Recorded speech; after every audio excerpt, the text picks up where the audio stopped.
우리 주제표와 회복 캠페인 같이 하겠습니다. 자, 시작. 주여 이제 회복하게 하소서. 예배를 회복하겠습니다. 기도를 회복하겠습니다. 사랑을 회복하겠습니다. 가정을 회복하겠습니다. 사명을 회복하겠습니다. 아멘. 우리 묵상 말씀 요한복음 13장 34절 우리 세 번 같이 하겠습니다. 자, 시작. 새 계명을 너에게 주노니 서로 사랑하라. 내가 너희를 사랑한 것 같이 너희도 서로 사랑하라. 새 계명을 너희에게 주노니 서로 사랑하라. 내가 너희를 사랑한 것 같이 너희도 서로 사랑하라. 새 계명을 너희에게 주노니 서로 사랑하라. 내가 너희를 사랑한 것 같이 너희도 서로 사랑하라. 아멘. 하나님께서 오늘 우리에게 주시는 말씀은 출애굽기 28장 1절에서 14절까지의 말씀입니다.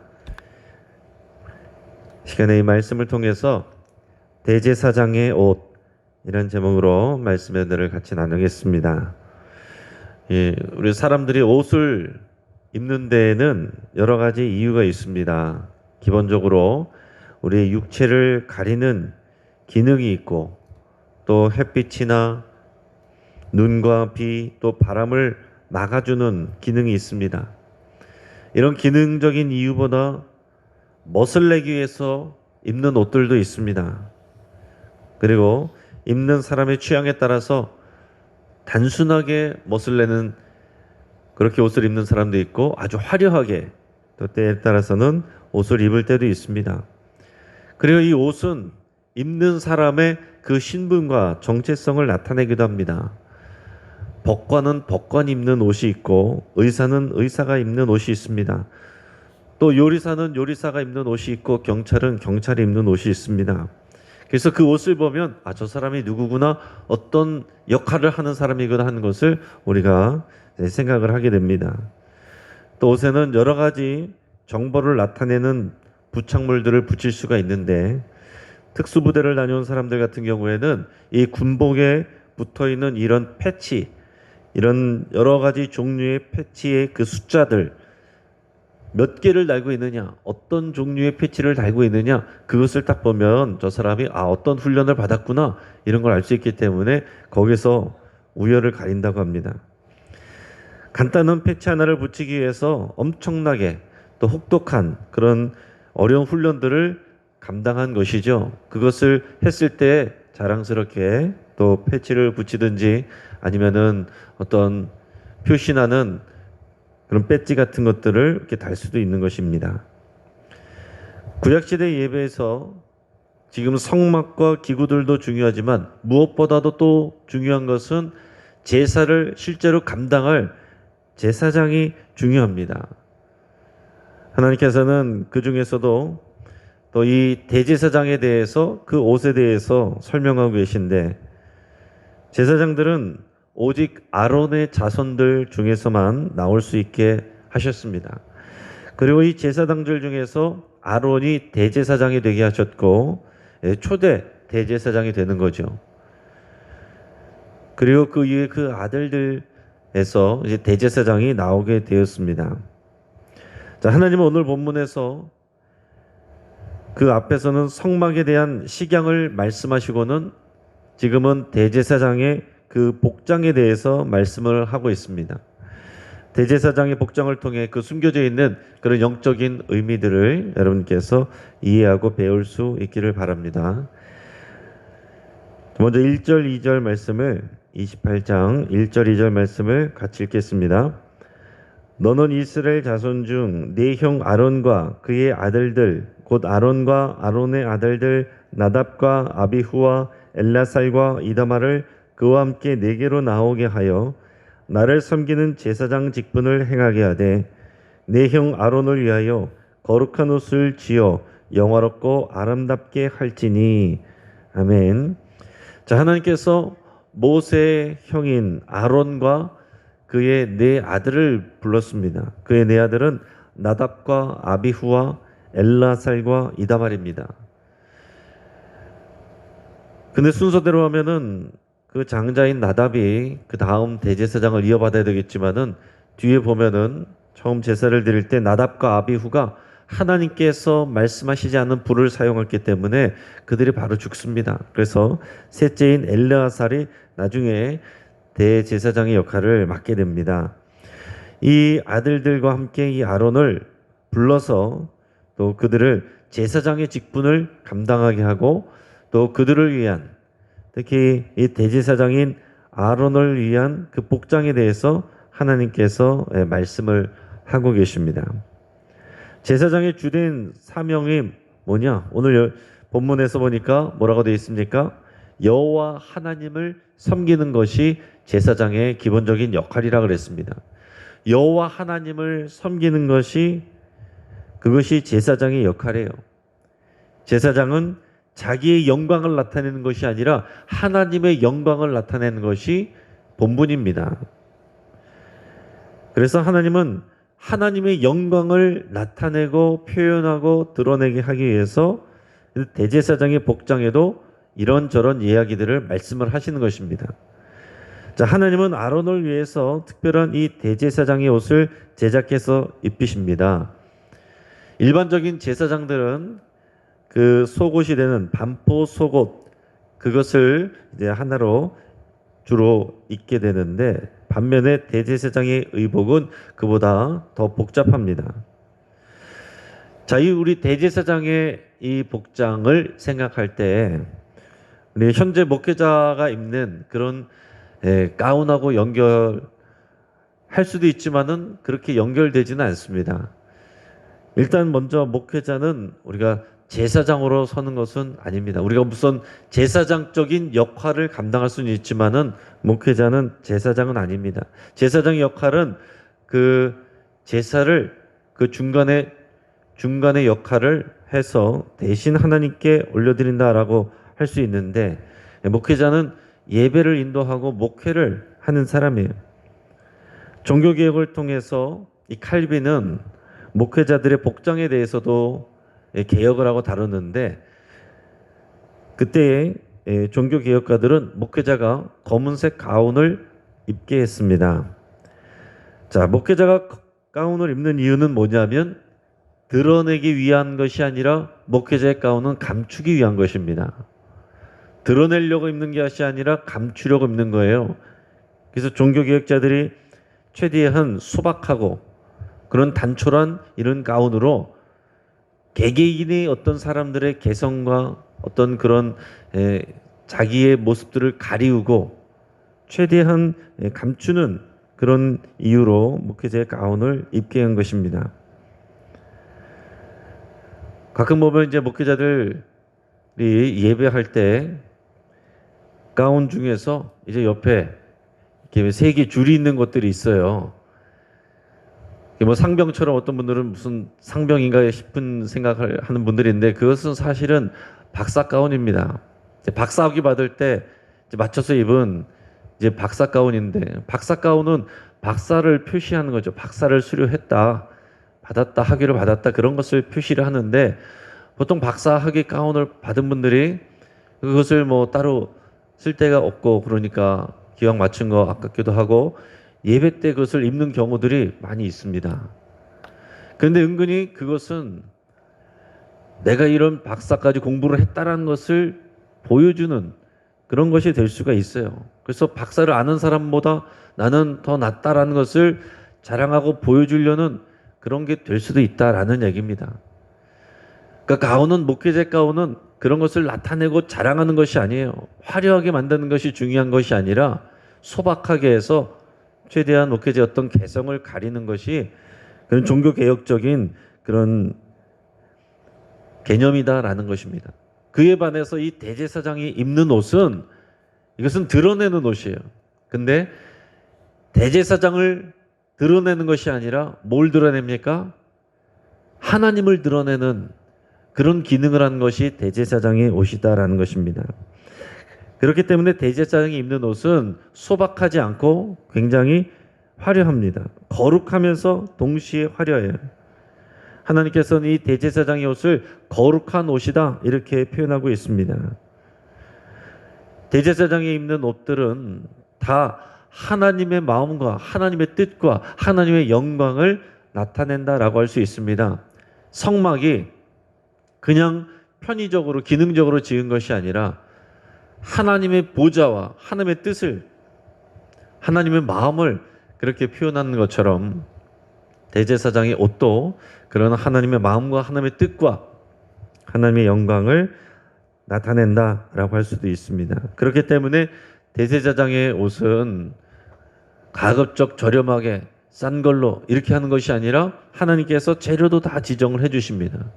고급스러운 그런 재료들을 그를 통해서 만들게 하시는 거예요. 그 다음에 나오는 것을 보면은 이 제사장의 복장을 어떤 사람이 만드느냐, 하나님께 그것도 지정을 해주십니다. 아무나 만드는 게 아니었어요. 우리 3절에서 5절까지 말씀을 같이 읽습니다.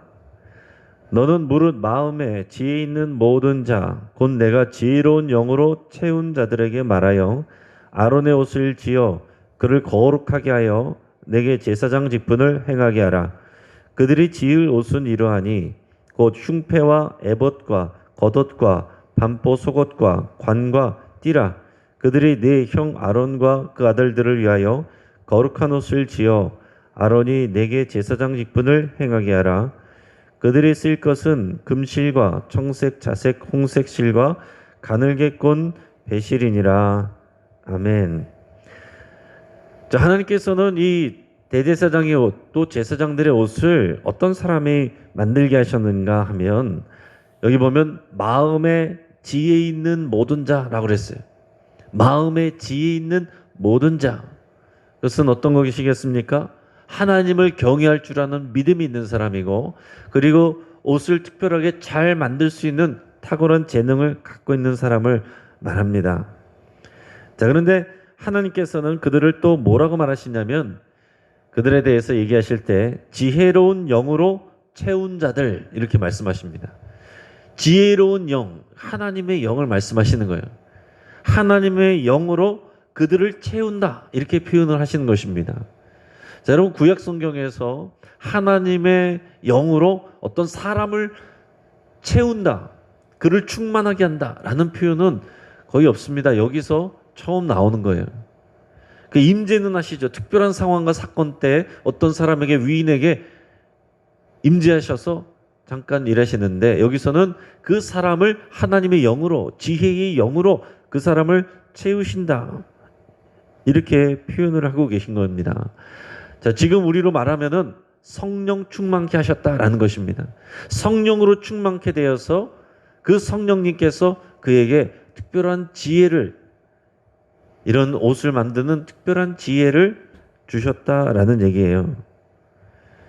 기술만 있어서도 안 되고 또 기술 없이 믿음만 좋아서도 이 역할을 감당할 수가 없는 것입니다. 탁월한 이 기술과 재주, 능력, 그리고 하나님을 경외하는 믿음, 하나님이 나타내시고자 하는 것들을 충실하게 표현해낼 수 있는 그런 지혜가 있어야 됩니다. 그것을 그 사람만의 특별한 재주가 아니라 하나님께서 하나님의 영, 지혜의 영을 그에게 보내주시고 충만케 해주셔서 만들게 하신다라는 얘기입니다. 결국은 누가 만드는 거예요? 뒤에서 하나님이 만드신다 이렇게 얘기할 수가 있는 것입니다. 그러니까 성막도 사람이 만들게 하시지만은 하나님께서 이런 지혜의 영을 채우신 사람들을 통해서 만드십니다. 결국은 모든 것을 만드는 것도, 제작하는 것도, 그것을 디자인하는 것도 하나님이세요. 그런데 우리 사람이, 신실한 사람이, 그런 일꾼이 그 역할을 하는 도구로서 사용이 됩니다. 자, 근데 보면 이 하나님의 영에 대해서 생각을 할 때 하나님의 영은 처음에 어디 나오냐면 창세기 1장 2절에 나와요. 하나님의 영이 수면 위에 운행하시더라. 그러니까 성령님께서 태초부터 그 천지 창조의 사역에 관여하신다라는 얘기예요. 그 수면 위에 운행하던 하나님의 영이 하나님께서 말씀으로 창조를 하실 때에 그 말씀 대신 우리 예수 그리스도와 또 운행하시던 지혜의 영이신 하나님의 영이 여호와 하나님과 더불어서 천지 창조의 역사를 감당하셨다라는 얘기예요. 그러니까 하나님의 영은 세상을 창조하는 일에 관여를 하셨습니다. 다르게 얘기하면 이 성령님께서 창조의 능력을 갖고 계신다. 창조의 일을 하신다라는 얘기를 할 수가 있는 것입니다. 자, 그런데 그렇게 하나님의 영이 오늘 여기에 지혜 있는 사람들에게 지혜의 영으로 충만하게 채워져서 그들이 대제사장의 옷을 만들게 하신다. 창조적인 능력을 부어주신다라는 얘기입니다. 그러니까 여러분, 요즘에는 우리 자녀들 이런 공부하고 진로에 있어서도 요즘에는 창조적인 능력을 가진 사람이 굉장히 고평가를 받습니다. 창조적인 능력을 가진 사람은 다른 사람들보다 훨씬 더 많은 봉급도 받고 사례도 받고 또 사람들이 다 서로 모셔가려고 그래요. 이건 잘 생각하시길 바랍니다. 그런 창조적인 능력은 하나님의 영이, 지혜의 영이 충만하게 부어질 때 거기서 나와요. 여러분을 위해서, 자녀들 위해서 학원만 보낼 일이 아니라 정말 하나님을 경외할 줄 알아야 되고 그 지혜로 하나님 앞에 성령 충만한 자녀가 되기를 위해서 여러분 기도하시기를 바랍니다. 학원에서 배울 수 없는 그런 창조적인 능력을 하나님이 주시는 거예요. 그 하나님의 영이 오늘 본문처럼 오늘 여기에는 특별한 사람 몇 사람에게 부어졌는데 하나님 앞에 믿음으로 나오는 모든 사람들에게 부어지는 사건이 나오죠. 그게 언제입니까? 사도행전 2장에 오순절 강림 사건이 나옵니다. 그래서 성령이 부어져서 그 교회에 부어지고 교회가 생겼잖아요. 교회 성도들에게 부어져서 교회가 생긴 것입니다. 그러니까 교회는 하나님의 새로운 창조예요. 교회는 사람들이 만든 그냥 제도가 아니라 하나님의 영이 임하여서 세우신 하나님의 창조 사역이다라는 얘기입니다. 당연히 그래서 교회는 하나님의 지혜의 영이 가득해야 돼요. 사람이 사람의 말과 세상의 방식으로 머리를 짜내가지고 무엇을 만들어내고 조작해내고 그런 데가 아닙니다. 하나님 앞에 다 엎드려져서 기도할 때 하나님이 부어주시는 그 지혜의 영이 우리가 다 같이 충만해질 때 하나님의 모양대로 하나님의 식양대로 하나님의 영광을 드러내는 교회가 된다라는 얘기입니다. 대제사장의 옷을 언급하실 때 그 여기 나오는 순서는 입는 것과 정반대의 순서대로 말씀을 하고 계십니다. 오늘 4절 말씀을 우리 같이 읽겠습니다. 그들이 지을 옷은 이러하니 곧 흉패와 에봇과 겉옷과 반포 속옷과 관과 띠라. 그들이 네 형 아론과 그 아들들을 위하여 거룩한 옷을 지어 아론이 내게 제사장 직분을 행하게 하라. 아멘. 자, 흉패, 에봇, 겉옷과 그 다음에 반포 속옷, 관과 띠다, 그렇게 얘기를 했습니다. 자, 입는 순서는 여기는 나와 있지 않지만 이 제단 높은 곳으로 올라갈 때 내 하체가 드러나지 않게 하라. 그래서 이제 속바지를 나중에 보면 만들어서 입게 하십니다. 가장 먼저는 속바지를 입고 그리고 그 위에 반포 속옷을 입습니다. 배로 짠 이 반포 속옷인데 그러니까 그냥 예복이라고 생각하시면 돼요. 그 가운과 같은 예복을 입는 것입니다. 일반 제사장들은 이 반포 속옷을 입는 거예요. 그리고 그 위에는 겉옷을 입습니다. 겉옷을 입는데 겉옷은 나중에 보면 푸른색으로 염색을 해서 그 위에 입게 돼 있어요.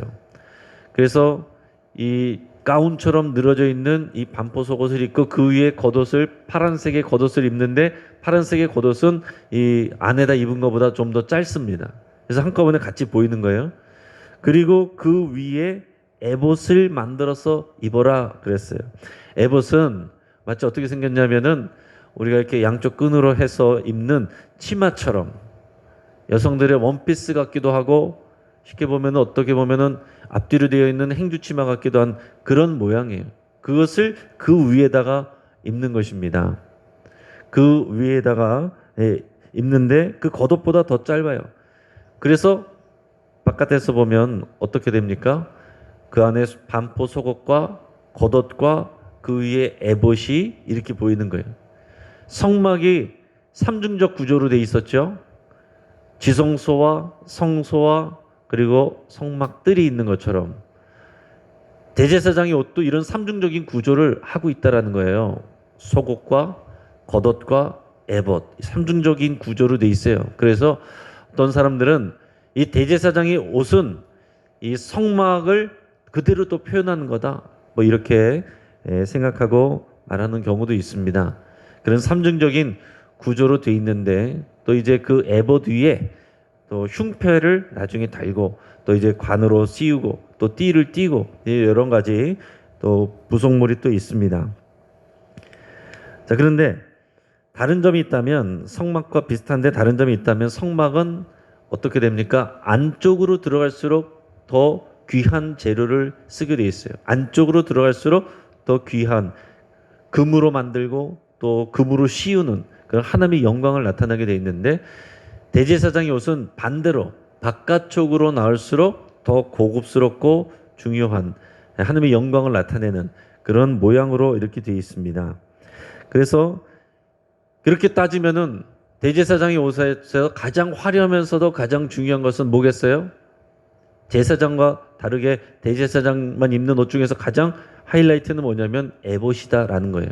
마지막에 그 위에 걸쳐 입는 에봇인데 에봇은 그 재료 자체가 다른 것들보다 훨씬 고급스럽고 앞에서 성막 덮개, 앙장막이라고 말했던 최초의 덮개를 만드는 그 재료와 거의 비슷합니다. 우리 6절에서 8절까지 말씀을 같이 읽겠습니다. 그들이 금실과 청색, 자색, 홍색 실과 가늘게 꼰 배실로 정교하게 짜서 에봇을 짓되 그것에 어깨바지 둘을 달아 그 두 끝을 이어지게 하고 에봇 위에 매는 띠는 에봇 짜는 법으로 금실과 청색, 자색, 홍색 실과 가늘게 꼰 배실로 에봇에 정교하게 붙여 짤지며.